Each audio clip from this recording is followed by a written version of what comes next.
parole par sacrement pour récompenser ce matin. Je voudrais que tu primes cette parole en ouvrant ton cœur afin que Et notre Dieu, notre Père, c'est par ta grâce que nous sommes là. Nous répondons à cet appel de ce matin pour venir en sérieux. Seigneur, pour t'adorer, mon frère Dieu. Nous sommes là pour t'adorer. Tu es le souverain qui voit nos cœurs. Seigneur, nous sommes là, Seigneur. Écoutez, Seigneur, nous sommes là, Seigneur, pour aller dans ta direction, Seigneur. Que le Saint-Esprit nous rende sérieux au nom de Jésus. Amen. Amen. Amen. Bien-aimés dans le Seigneur, bonjour. Bonjour. C'est toujours grâce sur grâce quand nous nous rencontrons comme ça. Il y a ceux qui pensent que c'est par eux-mêmes, mais j'aimerais te dire c'est grâce à Dieu. C'est grâce à Dieu que nous pouvons être ensemble dans ces lieux pour l'écouter, pour prier et pour vraiment expérimenter la joie de notre Seigneur. Pour ceux qui ont été fidèles à l'Église pendant ce temps, nous avons essayé de parcourir d'une façon ou d'une autre le livre de Jonas dans l'Ancien Testament. Nous arrivons même au chapitre 4. On essaie de parler de 7 ans. Je peux l'appeler mystique dans le sens que il a vécu des choses difficiles à accepter, n'est-ce pas? Il a vécu 3 jours dans le ventre d'un gros poisson. 3 jours. Amen. Amen. Et c'est vraiment fantastique. Il y a des gens qui ont vécu, qui ont été avalés par le poisson, ils sont morts, n'est-ce pas? Oui. Dans le ventre du gros poisson, mais lui, il est sorti vivant. J'ai lu un commentaire qui disait que pendant le Jonas, on a trouvé qu'il y a des gros poissons avalés d'autres animaux. Parfois, après quelques jours, on trouvait ces poissons, ces animaux vivants. Mais parfois, on trouvait aussi des animaux déjà qui ont perdu la vie, c'était par la grâce de Dieu, de plus seulement dire que par la grâce de Dieu que Jonas se retrouvait vivant. C'est que je l'appelle un homme mystique. Mystique dans le sens qu'il a vécu ce qui est vraiment impossible pour lui. Il a vécu ce qui est impossible. Vraiment, je recommanderais à l'Église d'aller relire le livre. Ce livre qui n'a que 4 versets. Si tu n'as jamais lu un livre de la Bible terminé, tu peux lire quand même Jonas, n'est-ce pas? Parce que là, c'est combien de chapitres? 4 chapitres. Tu peux terminer ça dans un seul jour, tu peux lire dans une semaine plusieurs fois. Vous savez que lire la Bible aussi, en suivant les chapitres, ça nous fait du bien. Ça nous donne une autre compréhension de la Bible que d'écouter les prédications de la Bible. Si quelqu'un te pose la question, tu as déjà lu un livre de la Bible, tu peux dire, moi j'ai déjà lu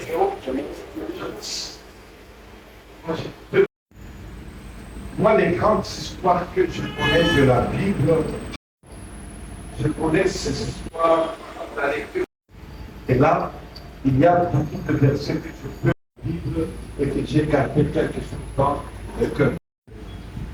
Donc, dans notre église, on va avoir le temps d'avoir une compréhension de la Bible, une bonne compréhension de la Bible par les échanges des saints.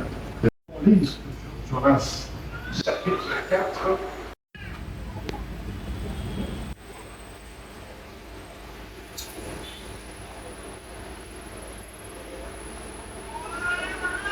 Nous allons nous mettre tous debout pour lire ces deux versets.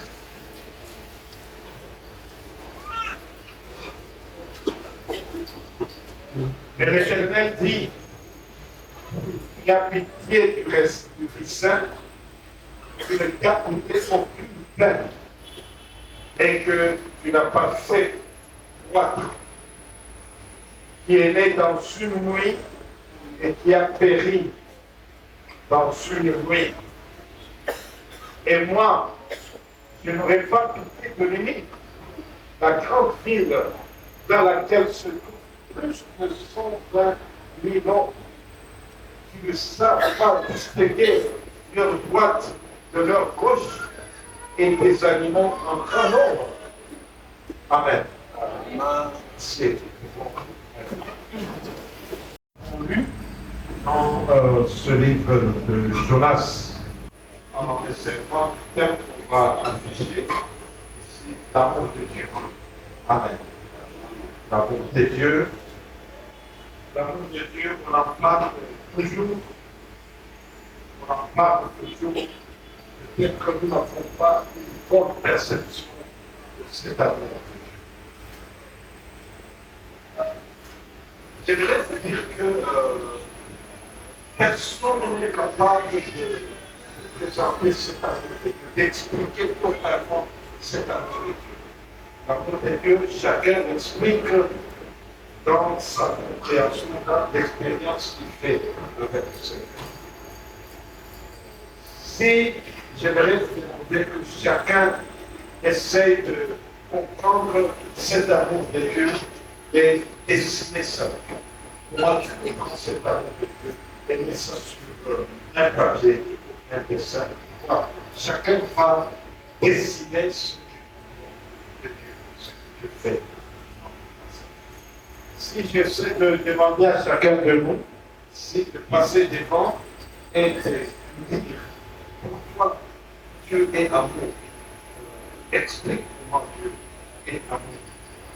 Chacun va expliquer et vous allez entendre que nous aurons beaucoup de richesses en écoutant ce que les uns et les autres vont parler de cet amour. Bien aimé, j'aimerais vous annoncer que cet amour, l'amour de Dieu est tellement grand. Est tellement grand. Cet amour de Dieu, nous ne pouvons pas le mesurer en hauteur, en profondeur. Nous ne pouvons pas vraiment mesurer cet amour de Dieu. C'est tellement bon, c'est tellement profond, et nous ne pouvons pas même essayer de mesurer cet amour de Dieu. Dans le texte de Jonas ici, Jonas, parfois on le met dans la catégorie des prophètes. Jonas ici, il est hébreu. Il comprend cet amour de Dieu dans son contexte. Pour lui, Dieu vient des hébreux, n'est-ce pas? Donc Dieu s'est révélé à Abraham. Quand on voit le cheminement de Dieu, c'est le Dieu des Hébreux, c'est le Dieu d'Israël. Même dans la compréhension de la chrétienté, vraiment, les gens se posent toujours de questions. Est-ce que c'est Israël que la Bible, que c'est cette discussion? Les gens, il y a Israël comme peuple. Mais nous tous nous faisons partie du peuple de Dieu par Jésus. Il y a toujours des discussions. Il y a ceux qui pensent que Dieu vient toujours contre Israël. Cette histoire, il n'y a que Dieu qui transmet ça. Alléluia. Il n'y a que Dieu qui va trancher cette histoire. Lorsque Jésus revient, j'aimerais aussi vous aider de ne pas trop s'attarder à cette discussion-là, parce que ça ne vous sauve pas. Ça ne vous sauve pas. Il y a des chrétiens qui continuent vraiment, même si les Israélites font des erreurs, on continue toujours à aller à les soutenir dans les erreurs qu'ils sont en train de faire pour dire qu'ils sont enfants de Dieu. Parfois, ils oublient le sacrifice, l'adoption que nous avons eue par le sang de Jésus. Nous avons été sauvés par le sang de Jésus. Moi, je dis, moi, votre pasteur, je n'entre pas dans ces discussions. C'est une perte de temps. Nous, le privilège que nous avons eu, c'est d'être sauvés. D'être sauvés. Et nous faisons partie du peuple de Dieu.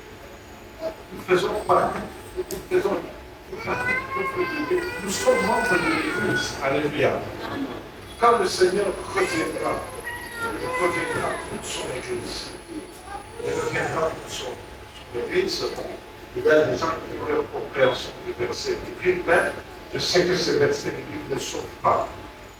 Nous sommes sauvés par le sang de Jésus. Par le sang de Jésus. Mais ne soyez pas frustrés parce que la Bible telle que nous la lisons, elle ouvre des débats. À beaucoup de théologiens, ces débats ne sauvent pas. Mais celui qui sauve, c'est Jésus. Nous pouvons faire ce débat, mais la première question, c'est est-ce que je suis sauvé? Je suis sauvé. Ce qui est plus utile. Mais dans le texte que nous lisons de Jonas avait aussi cette compréhension. Mais voilà Dieu qui lui dit, Dieu dans son amour, il dit oui, j'aime Israël, j'aime les Hébreux. C'est parmi les textes rares dans l'Ancien Testament. Dans l'Ancien Testament, nous voyons que Dieu est le Dieu des Hébreux, Dieu d'Israël. Mais dans le livre de Jonas, voilà Dieu qui demande à Jonas d'aller dans une terre étrangère pour aller proclamer la bonne nouvelle. C'est une démonstration. D'ailleurs, dans l'Ancien Testament, qui nous montre que l'amour de Dieu n'est pas seulement pour Israël, mais l'amour de Dieu, c'est pour le monde entier. C'est pour le monde entier. Mais Dieu se révélait à Abraham. Mais il est le Dieu de tout le monde. Il est notre Dieu. Il est notre Dieu. Il y a ceux qui disent aux gens, non, chaque peuple a son Dieu. Mais le Dieu créateur, c'est le Dieu Yahvé. C'est le Dieu Yahvé, c'est lui le créateur. C'est le Dieu que la Bible nous révèle. C'est lui le Dieu Yahvé. Les autres dieux dont on nous parle, dont chaque peuple a son Dieu, vraiment, ça, n'y croyez pas. N'y croyez pas. Alors voilà, c'est ce Dieu qui aime tout le monde. Il envoie Jonas d'aller dans la terre étrangère parce qu'il a vu le peuple de l'Église dans le péché. Il dit, va annoncer, va proclamer la bonne nouvelle, va proclamer la bonne nouvelle. Bien-aimé, Dieu nous aime. C'est ça. Comme vous voulez, Dieu nous aime, chacun dans sa famille. Dieu aime. Et Dieu nous aime sans exception. Quand vous voyez la position de Jonas, vous voyez que Jonas connaissait Dieu, n'est-ce pas? Mais son amour n'était pas envers ce peuple de l'Église, parce qu'il ne voulait pas que ce peuple soit sauvé. Et nous confrontons parfois l'amour de Dieu avec ce que nous pensons. Ce que nous pensons. Nous pouvons dire, oh, Dieu est amour, Dieu est amour, mais Dieu est amour, mais toi, tu as la compréhension de cet amour de Dieu. Pourquoi il y a le tribalisme, Jésus? Pourquoi il y a le tribalisme? Pourquoi il y a des divisions parmi nous? C'est parce qu'on veut dire que c'est nous qui sont privilégiés. C'est nous qui avons la grâce de Dieu. Et les autres n'ont pas la grâce de Dieu. Dieu ne voit pas comme nous, les humains. Bien-aimé, à tout moment que tu vas haïr ton prochain, à tout moment que tu auras une position négative sur une famille, sur un autre peuple, il faut savoir que c'est ta propre position, ce n'est pas la position de Dieu. Alléluia. Moi, ces derniers temps, j'ai eu un peu de temps, j'étais à la maison, j'ai regardé le match. Là, moi, j'ai eu le temps de venir à regarder les matchs. Moi, je dis, mais où est Dieu? Est-ce que Dieu veut qu'il gagne? Il est le Dieu de qui veut qu'il gagne. Les gens ont toujours tendance à comprendre que Dieu est pour moi, Dieu n'est pas pour l'autre.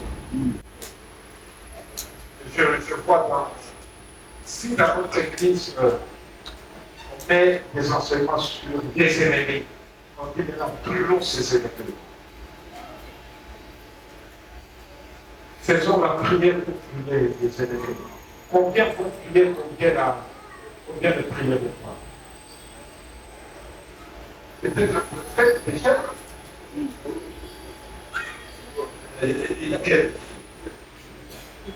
La surprise, c'est fétiche pour l'ami, j'ai pris sur le prix.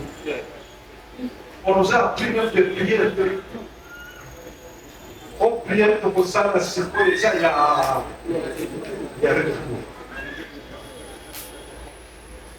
On y a ça qui est pour ça l'année.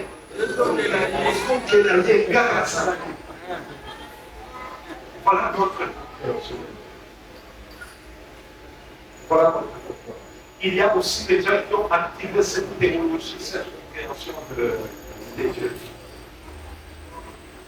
Alors vous allez voir que les gens ont une compréhension de Dieu un peu biaisée, dans le sens que Dieu n'aime que moi. Si même quelqu'un m'a fait du mal, Dieu ne l'aime. Si quelqu'un m'a fait du mal, c'est que Dieu ne l'aime pas, il mérite les châtiments de Dieu. Ça, c'est notre compréhension de Dieu. Bien aimé, moi, j'aimerais vous présenter ce Dieu qui nous aime. Et que son amour dépasse notre entendement. Et comment un Dieu qui m'aime peut aimer quelqu'un qui me fait du mal? C'est ce Dieu-là que nous prions. Quelqu'un qui me julie, qui me fait, qui a tué mon frère, d'après moi, qui a tué mon frère. Comment Dieu peut l'aimer? C'est le Dieu-là que Dieu parle, ce Dieu-là. Et tout le monde sans exception. Moi, j'ai aimé ce que le verset 11, il faut me retourner le verset 11, le verset 11.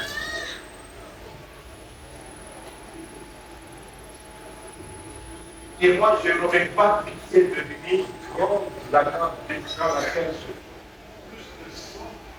plus de 20 000 noms qui ne savent pas distinguer leur voix de leur bouche et des avions encore. Ce sont des gens qui vivent dans les trésors, dans la vie. Je posais la question à une personne dans mes parcours qui avait soutenu un jeune pour les études. Je ne le connaissais pas, je fais de loin. Il y avait un intermédiaire.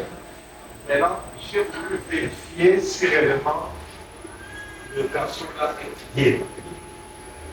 Alors, le monsieur que j'avais envoyé pour évaluer, il me dit non. Parce que c'est comme si l'argent que tu as envoyé n'était pas. C'est que comment tu as su? Il dit, nous étions avec je lui dit, allons à gauche. Lui ne connaît pas à gauche.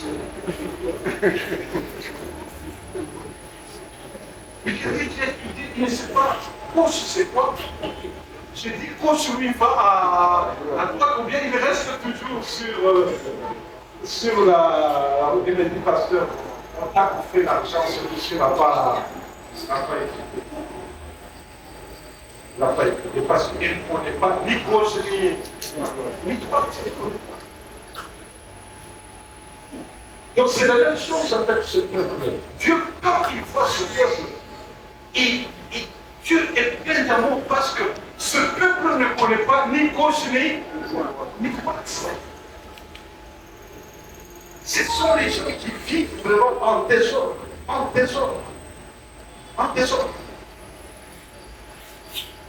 Et Dieu continue à les aider. Pour moi, je ne peux pas avoir pitié des gens comme ça. Bien-aimé, cet amour de Dieu, quand nous le pénétrons, Dieu nous guérit aussi vraiment. Les grandes maladies de l'être humain, c'est de refuser de se plonger dans cet amour de Dieu.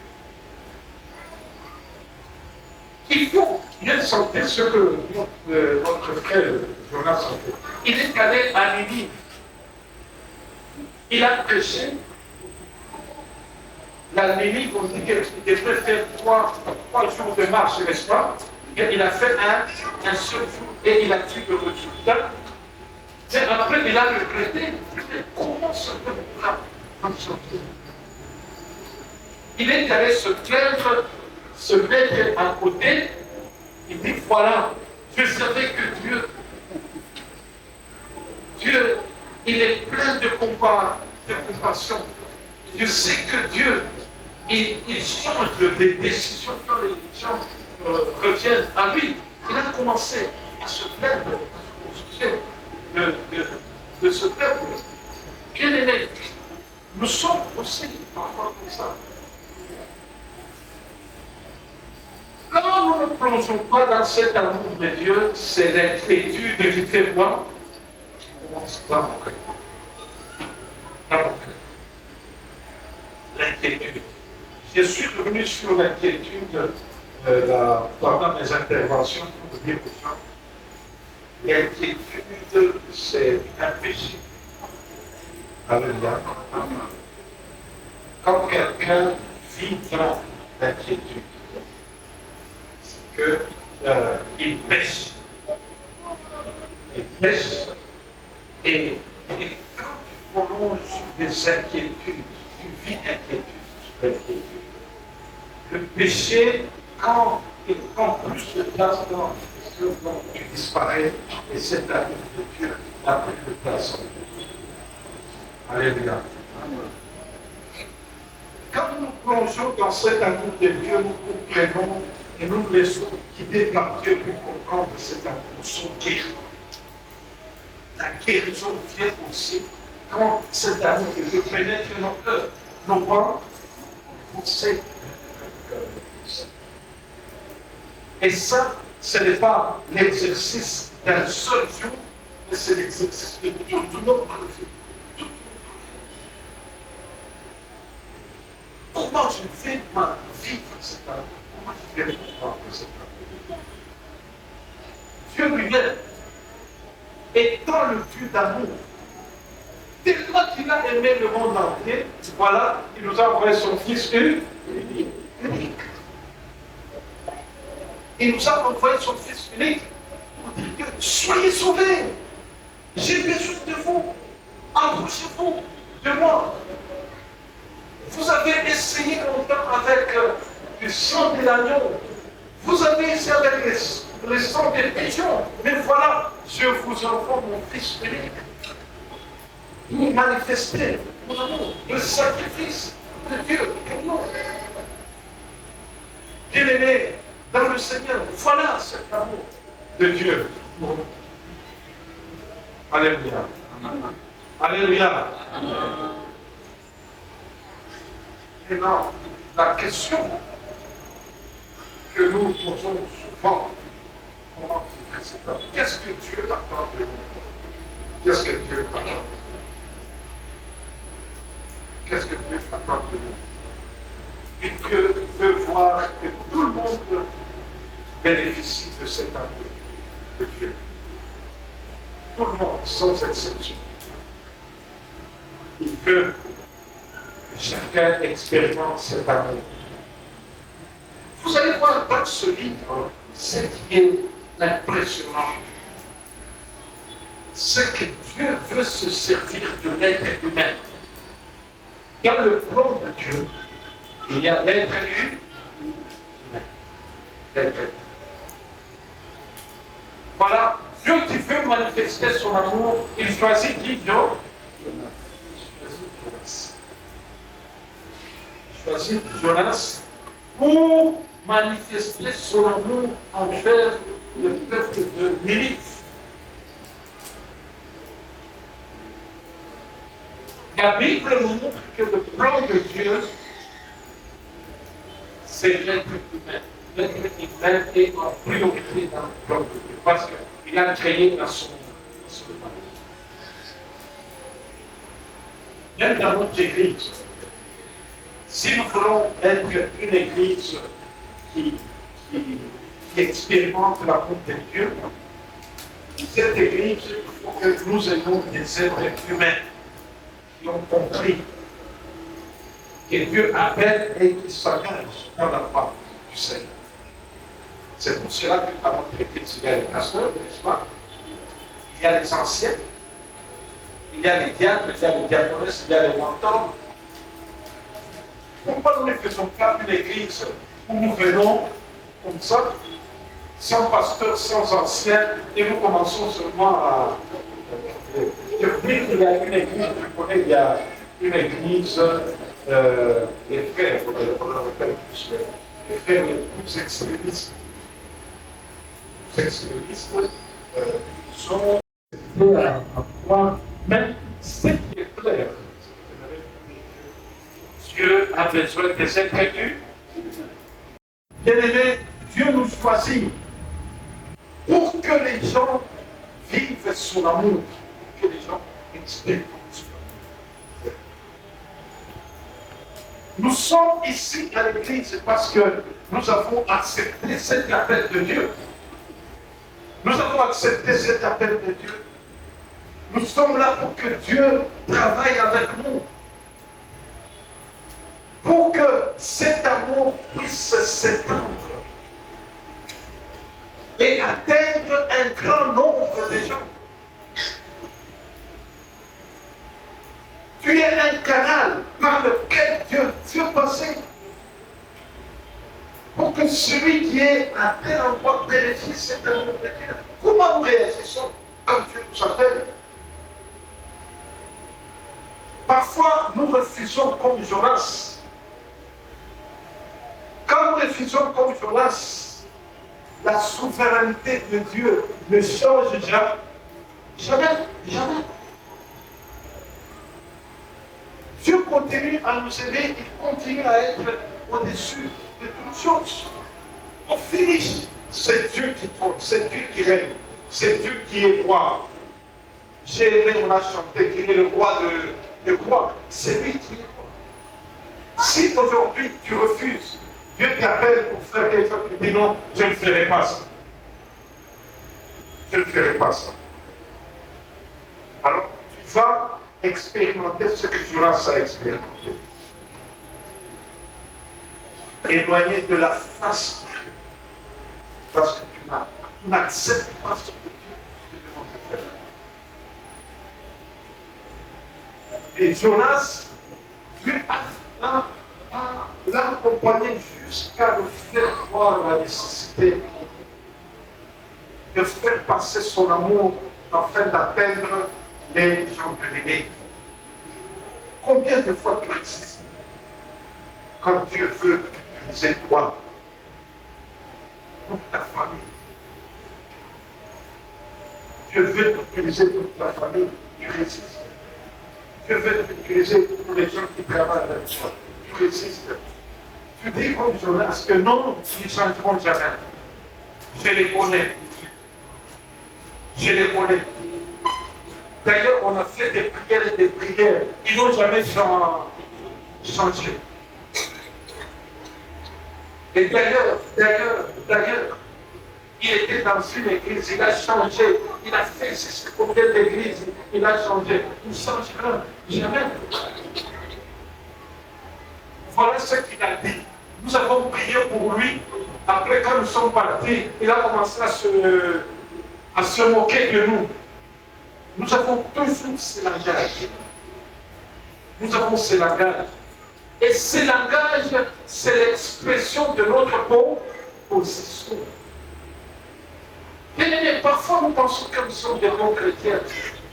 Pour savoir si nous sommes des bons chrétiens ou pas. Quelles sont tes positions? Qu'est-ce que tu dis? Qu'est-ce que tu penses? Qu'est-ce que tu fais? Dans des moments où Dieu, lui, aime tout le monde, qu'est-ce que toi tu dis? Qu'est-ce que tu fais? Donc c'est la même chose avec grâce. Bien aimé, ce qu'il nous faut, c'est quoi? Au moment où nous retrouvons au bout de nos forces, au moment où nous retrouvons, nous disons que c'est impossible, c'est là où commence, c'est là où nous voyons l'importance de la vie. C'est ce que Dieu a dit. Jonas, Dieu l'a contraint d'entrer dans le ventre d'un gros poisson. Et dans le ventre de gros poisson, la solution pour Jonas, c'était quoi? La prière. Il ne pouvait pas faire autre chose. Il pouvait se révéler à Dieu. Mais n'attendez pas que Dieu vous mette dans une situation difficile. Vous savez, quand Dieu te cherche, quand Dieu veut travailler avec toi et que tu résistes, Dieu peut te comprendre, te mettre dans une position où tu diras que Dieu maintenant t'accepte de cette vie. N'attendons pas. J'aimerais dire que parmi nous, il y a des gens qui passent des moments difficiles parce qu'ils ont un refus d'écouter le Seigneur. Un refus total d'écouter le Seigneur. Dieu les oriente et il refuse.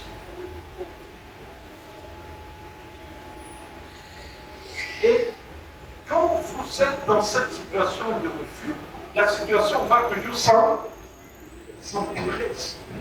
J'aimerais vous dire que c'est Dieu le Créateur.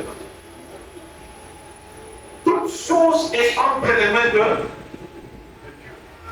Quand vous vous retrouvez dans les difficultés, vous ne comprenez rien. Remettez-vous à Dieu. Remettez-vous à Dieu comme Jonas. 3 jours dans le ventre du poisson. Il a dit des choses à Dieu. Et les prières qu'il a adressées à Dieu, c'était aussi impressionnant pour lui. Nous avons parlé de la prière qui brise, la prière qui nous remet dans la volonté du Seigneur. Et nous, la prière. Le mardi, nous avons commencé notre retraite ici. Mardi, mercredi. Ne ratez pas la prière. Priez avec nous. Nous allons faire avec Dieu. Fier de soi-même. Parfois, les gens prient en désordre, ils ne savent pas prier, même c'est moi. Ils viennent comme ça. Prions. Ils prient, ils ne savent pas ce qu'ils prient. Ils ne savent pas ce qu'ils prient. Bien aimé, la prière, c'est se remettre à Dieu. La prière, se dire, Seigneur, tout est possible par toi. N'est-ce pas? La prière, c'est adorer Dieu, reconnaître sa grandeur, sa toute-puissance. La prière, c'est dire que, Seigneur, tu es le maître de cette frontière, ma vie, comme il a fait pour Jonas. La prière nous fait entrer dans la volonté de Dieu. La prière nous fait vivre cet amour de Dieu. Ce que nous sommes incapables de comprendre, de faire, et Dieu nous aide par la prière. Nous ne savons pas prier, Dieu nous ajoute encore le Saint-Esprit. Alléluia. pour nous aider à bien prier, à se remettre à Dieu et à vivre cet amour. Parfois, les gens disent non, toi, tu ne sais pas prier, ça c'est quelle prière, c'est quelle prière. Bien aimé, il n'y a que Dieu et le Saint-Esprit qui peuvent nous aider à bien prier, à bien prier, à bien prier, à bien se mettre après le maître. Comme Jonas a fait, il a prié, voilà, pour la deuxième fois, quand Dieu l'a appelé, il a dit oui, je fais un. Seigneur, tu devrais être un canal par lequel tu passes pour atteindre. Et voilà ce que la prière fera dans ta vie. Pour que tu sois un canal de Dieu, un canal par lequel Dieu peut atteindre toute personne. Bien aimé, le monde que nous avons, le monde autour de nous, c'est un monde où les gens ne savent pas quel est le côté droit et quel est le côté gauche. Les gens vivent en désordre. Mais Dieu nous envoie dans ce monde. Dieu nous met dans un milieu comme ça. Dieu met la prière nous aide à aller vers ce genre, à transmettre cette amour. Comment Dieu le fait? Dieu le fait de sa manière. Jonas allait faire 3 jours, mais il a fait dans un seul jour et le message est arrivé jusqu'à la tête des dirigeants de l'Église au plan. Et le roi a terminé la prière avec Dieu. Parce que le roi a compris que les choses doivent changer. Bien aimé, combien de fois nous voyons des choses telles que nous les voyons dans notre quartier, dans notre commune, dans notre ville. Voilà, on va donner des sujets de prière ici. Nous voyons des choses telles que ça se passe. Et parfois nous nous posons des questions. Le changement, c'est pour quand? Le changement, c'est pour quand? Tout le monde qui s'approche de quelqu'un, c'est toujours vouloir gagner de l'argent. Il y a des gens qui peuvent vous donner des conseils, demandent toujours de l'argent. J'ai discuté avec un agent qui est venu vérifier une facture chez moi. J'ai cherché la facture, je n'ai pas trouvé. Mais j'ai dit à cet agent, mais ce que je sais, ce que nous payons des factures, mais je ne retrouve pas les faire de la facture. Alors, il me dit non, nous ne devons pas la facture. Pas cette facture. Alors, je viens avec lui, non, non, ce que tu vas donner, c'est pour nos enfants. Nous, nous cherchons la facture. Je pense qu'on a payé. Après, j'ai dit à ce monsieur, mais quand tu connais, il y a des choses ici. Quand je connais, est-ce que nous avons payé? Il dit non, vous payez sur quoi? J'ai dit oui, est-ce que tu ne fais pas de chose? On a payé. On a payé. Il faut monter toujours là. Sinon, on peut pas le faire. J'ai dit, alors, il commence à se regarder d'abord, il commence à regarder, est-ce que tu peux voulait quelque chose? Non, non. Je ne parlerai pas la vérité. Après, j'ai eu la présence d'esprit, et j'appelle pour lui poser la question. Je dois payer. Est-ce qu'on n'avait pas payé la facture de chambre? Non, on a payé, j'ai payé ça pour faire ma chambre à tel endroit. Je suis allé dans sa chambre, je suis regardé, j'ai compris. Je suis venu de j'ai dit, est-ce que vous ne pouvez pas comprendre que vous voulez que je vous donne l'argent pour ça? Voilà.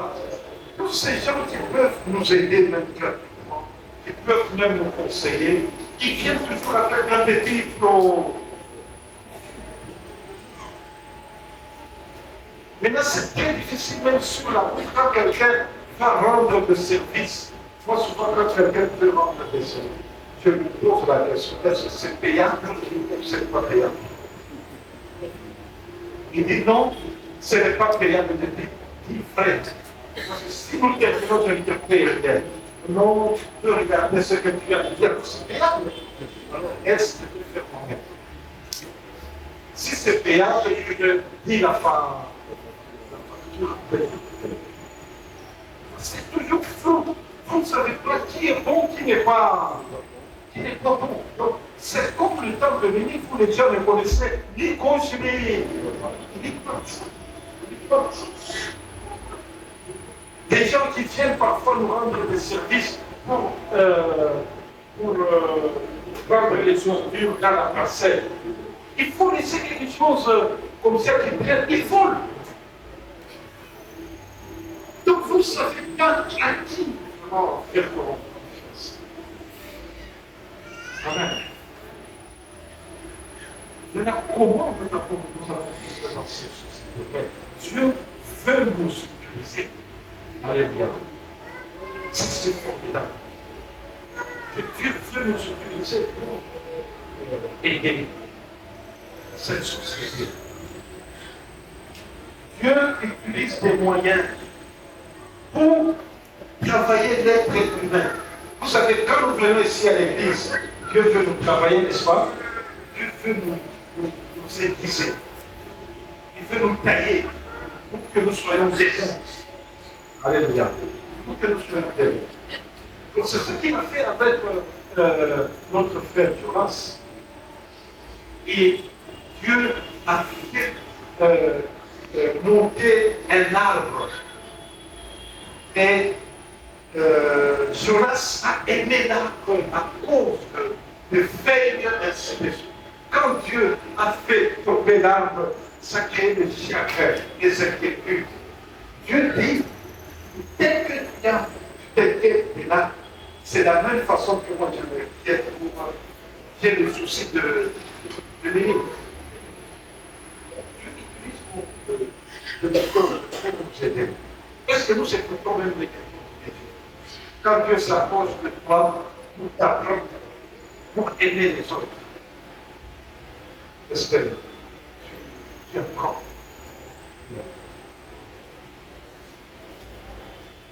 J'ai parlé avec quelqu'un, ils ont fait un dégât quelque part, mais en faisant un dégât quelque part, son fils s'est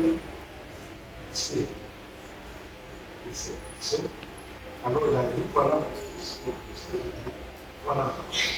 Ce que ton fils est allé faire, alors c'est mauvais. C'est mauvais ce qu'il fait. Et Dieu t'a dit que c'est mauvais. Ton fils est sorti avec une grosse blessure. Et là, tu viens pour qu'on trouve l'argent pour soigner ton fils. Et ces gens-là que vous avez fait de mal, comment on va les guérir? Comment on va guérir ces gens? Et ton fils a été. Mais toi, tu veux pour chercher des moyens pour ton fils. Les gens parfois ne comprennent pas les leçons que Dieu veut donner. Ce que tu veux qu'on fasse pour toi, fais-le pour les autres. Fais-le pour les autres. Dieu nous apprend parfois son amour par des difficultés que nous rencontrons. Les mal que nous faisons aux autres, parfois, nous allons payer cela de là pour apprendre de Dieu que c'est mauvais ce que nous faisons. Ce que nous faisons.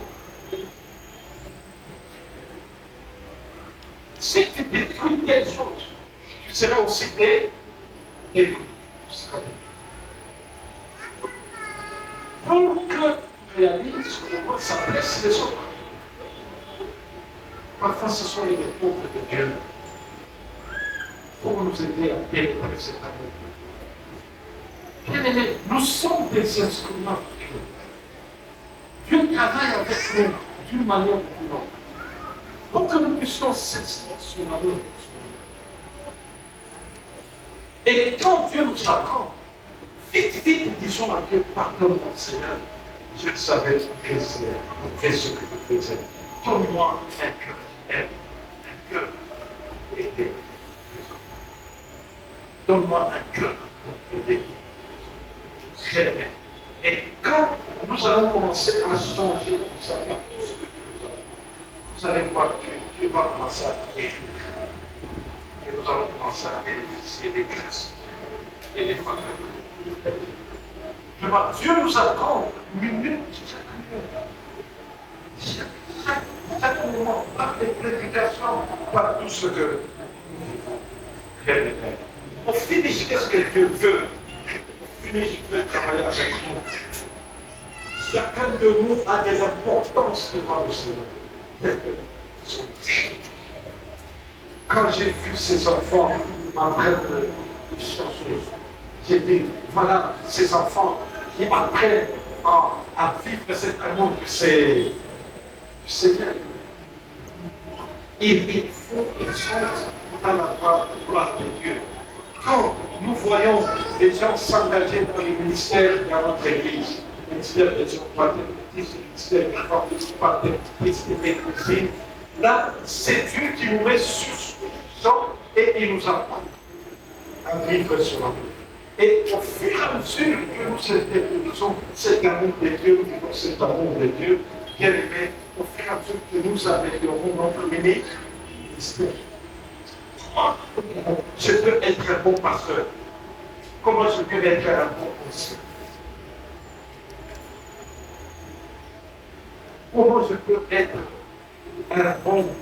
une bonne diaconesse dans l'Église, un bon leader, un bon mentor? Comment je peux l'être? C'est quand j'expérimente cet amour de Dieu. Quelles sont les formations que nous donnons? Les formations que nous donnons, c'est pour que ces formations ouvrent la porte de vivre cet amour de Dieu. Amen. On peut avoir des formations bloquées dans la tête. Si on n'a pas cet amour de Dieu, on ne saura pas travailler. On ne saura pas être sensible. Bien-aimé, Dieu nous aide. Alléluia. Amen. Plongeons-nous dans cet amour de Dieu. Laissons-nous conduire par Dieu.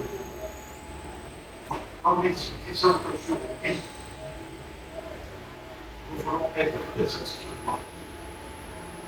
Si nous sommes incapables de la prière, c'est un moyen pour que Dieu nous façonne. Et nous aurons une autre vision de ce monde. Nous aurons une bonne vision de ce monde. Je veux aimer mon prochain. Je veux aimer mon prochain. Je serai dans la joie d'être utilisé par le Seigneur. Je ne serai pas quelqu'un qui dit non, on va voir ce qui va leur arriver.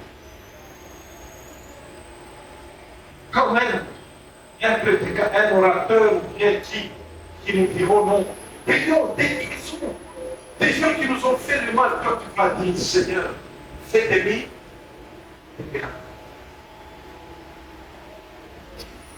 Quand tu seras quelque part même dans la famille, voilà, l'ennemi de notre famille, c'est elle. L'ennemi de notre famille, c'est elle. Et nous allons voir comment faire moi. Beaucoup de gens vont partager avec moi le témoignage de l'église collègue. Au sujet du pasteur c'est ça ma question. Aujourd'hui, c'est la question que je pose souvent. Et je pense à toutes les églises, la semaine prochaine, nous serons en prière aussi pour réfléchir sur ça, pour que nous soyons vraiment des experts. Alors, que Dieu nous bénisse. Merci. Nous allons nous mettre